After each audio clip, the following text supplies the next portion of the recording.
mu muco nyarwanda ubushizi bw'isoni ni ingeso.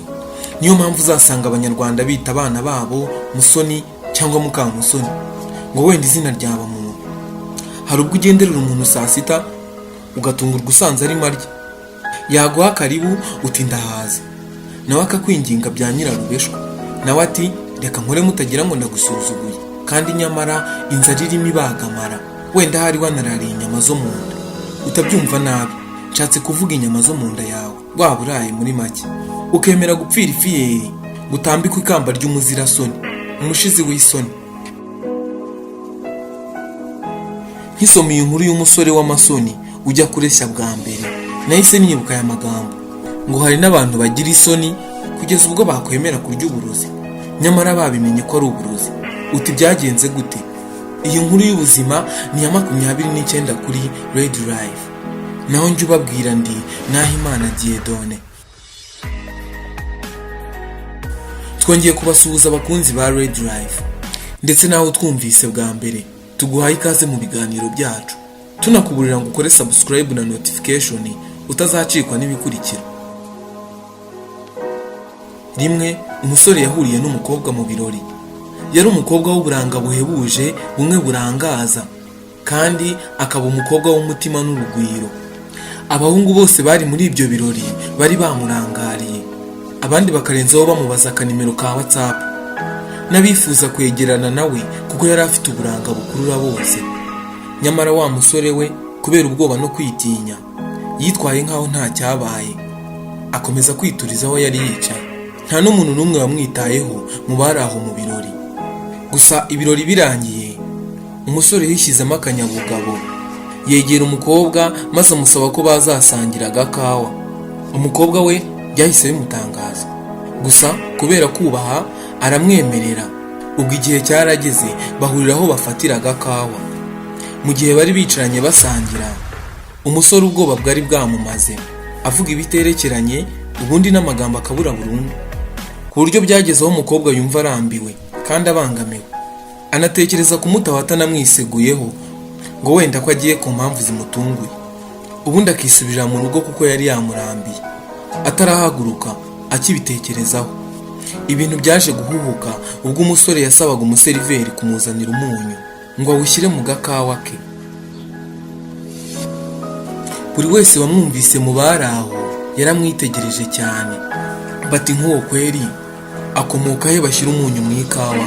Amaso y'umusore yahise atukura kubera ikimwaro cy'abamwitegereza, ariko ntiyabitindaho, afata umunyu awuminjira mu ikawa ye, ubundi arakomeza arinywera. Umukobwa amubazanya amatsiko impamvu akunda ibyo bintu. Umusore atuje cyane aramusubiza ati, igihe nari nkiri muto twari dutuye hafi y'inyanja, nakundaga gukinira mu nyanja, hakaba ubwo nsomye ku mazi yayo nkumva uburyo ameze ku rurimi. Urabyumva nyine, yabaga ari mu munyu ameze nk'ikawa ndimo kunywa, yaba ubu ndetse na buri gihe cyose. Iyo nsomye ku ikawa iri mu munyu mpita nibuka ibihe by'ubwana bwanjye, nkibuka akagi navukiyemo. Maze igihe kinini cyane ntakandagira mu mujyi navukiyemo, ndawukumbuye cyane, kandi nkumbuye cyane ababyeyi banjye. Ubwo yavugaga ibyo niko amarira yamuzengaga mu maso. Umukobwa yumva nawe bimukoze ku mutima. Umukobwa yumvise amarangamutima nyakuri y'umusore, yumva ari amarangamutima amuturutse mu ndiba y'umutima, nta buryarya. Umuhungu ushobora kuvuga uburwayi aterwa no gukumbura cyane mu rugo, nta kabuza agomba kuba akunda mu rugo. Ubwo umukobwa yaracururutse atangira kuvuga, amubwira ku cyaro cy'aho akomoka, amubwira ku bihe bye byo mu bwana, ndetse amubwira no ku muryango we. Bagiranye ibiganiro byiza, mbese biba intangiriro nziza y'amateka yabo. Bakomeje guteretana, umukobwa aza no kubona ko ari we muhungu wujuje ibyifuzo by'umutima we byose. Yifitemo kwihangana, ubwitonzi, arashabutse kandi akita ku bantu. Yari umuntu mwiza rwose, ariko nyine yarabuze gato ngo amuhombe, biturutse ku ikawa iri mu munyu umuhungu yanywaga. Inkuru yabo yabaye inkuru nziza cyane y'urukundo. Igikomangomakazi yikirushingana n'igikomangoma, nuko babana mu byishimo by'ubuzima. buri uko umugore yatekaga ikawa akibuka ko umugabo we ayikunda kurushaho ari uko yongewemo umunyu, maze akawuminjiramo. Nyuma y'imyaka 40 umugabo yitabye Imana, ariko asigaye yandikiye umugore ibaruwa. Dore ibyari byanditsemo: sheri wanjye, indutira byose, ndakwinginze mbabarira ikinyoma cyanjye nabayemo ubuzima bwanjye bwose. Ni ukuri nicyo kinyoma rukumbi nakubeshye mu gihe cyose twabanye. Ikawa iri mu munyu. Ibuka umunsi wa mbere twasohokanye, namazwe n'ubwoba icyo gihe. Mu by'ukuri nashakaga isukari, nyamara navuze umunyu. Byari binkomereye kwivuguruza. Nihagazeho, narakomeje nemera kunywa ibintu bibishye ntanakunda. Sinatekerezaga ko byaba intangiriro y'umubano mwiza hagati yanjye nawe. Natekereje kenshi gushaka uburyo nkubwira ukuri, ariko nkagira ubwoba bwinshi simbikore. Nari naragusezeranyije kutazakubeshya na rimwe.